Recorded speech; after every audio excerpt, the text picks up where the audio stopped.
Faut-il rapatrier les djihadistes arrêtés en Syrie ou en Irak? Le débat fait rage en France. Le gouvernement s'est prononcé cette semaine en faveur d'un retour sur son territoire des combattants de Daesh détenus sur place pour pouvoir les juger. Mais l'opinion publique semble plutôt hostile à la mesure qui pose la question de la récidive. Que se passera-t-il après un séjour en prison? Et pour en parler avec nous ce soir, Nathalie Goulet, bonsoir. Bonsoir. Vous êtes sénatrice du groupe centriste UDI, présidente de la commission d'enquête parlementaire sur les réseaux djihadistes en France. Et Wassim Nasr est également avec nous. Bonsoir. Bonsoir. Journaliste à France 24, spécialiste du djihadisme. Brillant journaliste. Oui, brillant journaliste, absolument. C'est pour ça qu'on l'a invité, Nathalie Goulet. Première question, je l'adresse à vous précisément, Nathalie Goulet. C'est un casse-tête qui se pose aux gouvernements occidentaux. La Suisse est d'ailleurs également concernée à plus petite échelle.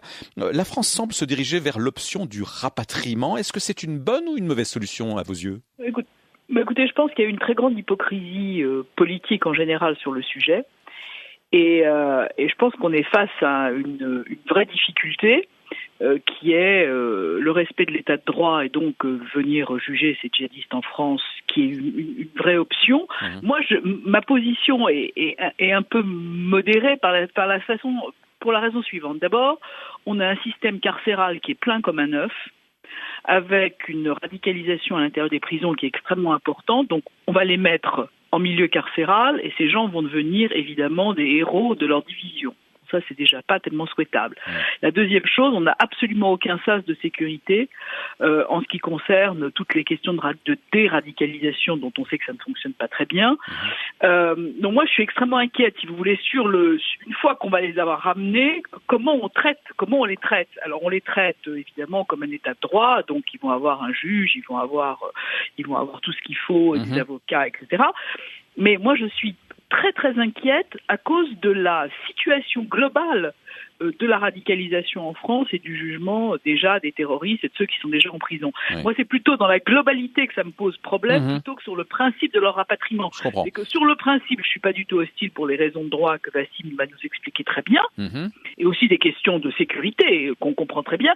Mais une fois qu'ils sont là, comment ça va se passer? C'est-à-dire comment on les juge? D'abord, comment on les met sous main de justice? Comment ils vont être incarcérés? Comment ils vont être jugés? Et ça pose tout le problème, pas seulement de cela, mais toute la chaîne des terroristes et des gens radicalisés en France qui sont pas très bien pris en main, il faut le dire. On va laisser s'exprimer Wassim Nasr aussi. Vous êtes, Wassim Nasr, plutôt favorable à ce qu'il y ait ce rapatriement. Pourquoi?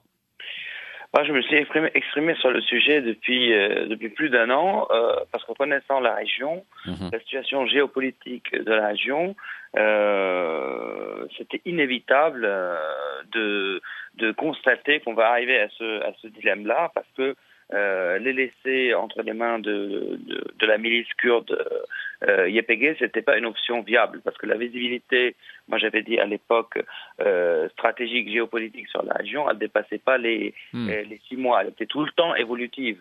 Et on se rappelle la bataille d'Ifrine avec les Turcs, et maintenant la dernière déclaration américaine donc de retrait qui finalement oblige la France, et pas que la France, et les autres pays occidentaux, donc la Grande-Bretagne, l'Allemagne et j'en passe, à rapatrier leurs ressortissants. Donc moi, mon regret est le suivant, et je rejoins Madame Goulet sur ce qu'elle a dit par rapport à la non-préparation, en tout cas, de la France à cette éventualité, mais on avait du temps quand même. Ça veut dire 6 mois. Le journaliste que je suis avait alerté à ce moment-là. Je pense que d'autres le savaient aussi.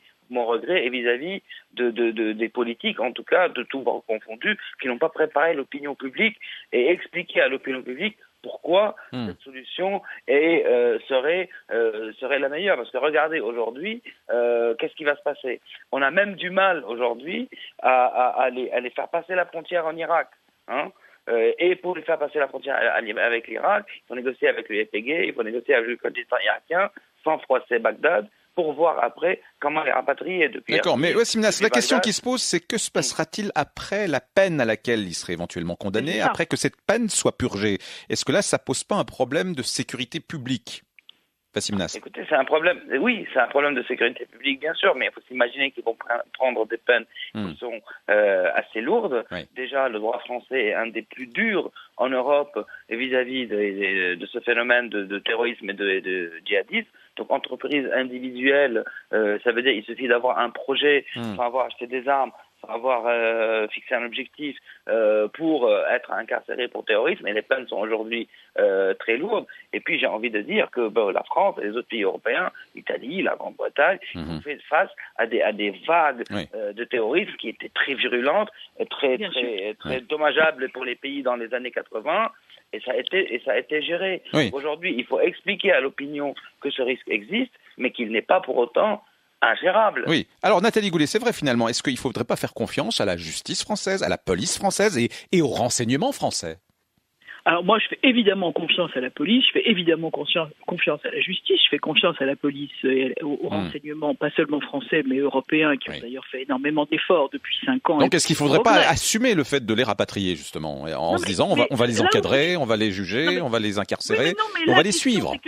Oui, non, mais moi je suis ok, d'accord. On les a pas vus partir, donc maintenant on va les voir revenir, d'accord. Bon, et en plus ils se sont reproduits, donc ça creuse d'autres types de problèmes. Bon, mais pour être très clair, et Wassim vient de le dire très clairement, on a déjà des gens incarcérés pour terrorisme qui vont bientôt sortir. On a un terrorisme endogène. Et on l'a vu à Strasbourg avec des gens qui se sont radicalisés sur place et qui ont commis des... Bon, le loup solitaire n'existe pas, mais bon... Donc on a un problème de prise en charge de toute cette population radicalisée. Donc la question, d'accord, on les ramène. Bon, parce que c'est des gens qui ont brûlé leur passeport, qui renient la République, etc. On va quand même leur donner les outils de la République pour montrer qu'on est un peuple civilisé par rapport aux autres qui ne le sont pas. D'accord. Mais moi, ma question, elle est post-retour. Ce sont des dangerosités énormes. Et là où c'est ce que je vous ai dit en commençant. C'est pas un problème qui date de l'année dernière. Quand on a commencé, ne serait-ce qu'avec Charlie, l'hypercachère, le Bataclan et tout ce qui s'est passé en France et en Europe depuis 5 ans, l'Europe aurait déjà dû se préparer à une justice transitoire. Oui, mais Nathalie Goulet, est-ce qu'au fond, est-ce qu'il ne faudrait pas qu'une société démocratique accepte de prendre le risque de la récidive, comme pour toute autre catégorie de criminels? Ces gens-là ont le droit de se réinsérer éventuellement dans la société après leur libération, au fond. Oui, on a de toute façon, je vais vous dire, ils nous demandent pas notre avis pour récidiver. Donc. Mais tous ne sont pas des récidivistes systématiquement. Bah écoutez, si on écoute David Thompson et si on regarde un peu comment ça s'est passé, de la réhabilitation de gens qui ont eu des comportements violents et terroristes, c'est assez rare. D'accord. Donc oui, de toute façon, on est une démocratie et on peut pas empêcher les gens de récidiver. Et de toute façon, comme je viens de vous le dire, ils ne nous demandent pas notre avis. Simplement, on aurait pu mettre en place une justice transitionnelle, on aurait pu mettre en place une justice européenne parce que le problème se pose pour tous les pays européens. On a manqué de volonté politique, on a manqué d'anticipation et maintenant on est obligé de gérer le problème et c'est pas comme ça qu'il aurait fallu le faire. Wassim Nasr, si on les laisse sur place, quels sont les risques ? Les risques sont beaucoup, beaucoup plus grands parce que vous savez, sur place aujourd'hui les Kurdes sont en train de se rapprocher de Damas. Et ils disent très clairement qu'ils ne veulent pas les garder. Si un beau jour ils sont livrés à Damas, donc Damas ne va pas hésiter à les utiliser comme des leviers contre la France. C'est-à-dire on peut imaginer les médias syriens les filmer en train de dire oui, la France ou la Grande-Bretagne ont financé le terrorisme, etc. Et vous imaginez après les répercussions jusqu'aux hémicycles européens. Parce que même sans ce cas de figure, on a déjà ce genre de répercussions. D'un autre côté, ils peuvent très bien s'échapper de prison. Pour ne citer que lui, il y a le cas de Peter Sherif qui a été attrapé à Fallujah en 2004 par les Américains en train de se battre dans les rangs d'Al-Qaïda. Il a été condamné à 15 ans de prison en Irak. En 2007, il y a eu un casse de prison et ses amis djihadistes l'ont libéré pour qu'il soit extradé vers Paris.